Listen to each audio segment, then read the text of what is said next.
Warahmatullahi wabarakatuh. Sahabat-sahabat, simpellah kata-kata yang dan ucapkanlah sesuatu kata-kata yang bermanfaat, kata-kata yang penuh dengan kebaikan, kata-kata yang penuh dengan hikmah, dan kata-kata yang penuh dengan kebijaksanaan. Sungguhnya bila kita katakan sesuatu, ucap sesuatu yang kena manfaat, yang kena kebaikan di dalamnya, maka itu adalah sebuah kekalahan dengan tipuan syaitan. Maka bila kita ingin mengucapkan sesuatu kepada orang lain, maka pilihlah kata-kata yang baik, kata-kata yang bermanfaat, kata-kata yang membawa kepada kebaikan.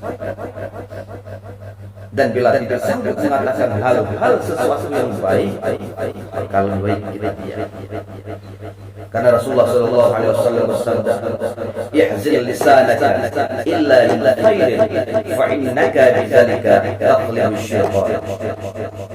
Assalamualaikum warahmatullahi wabarakatuh.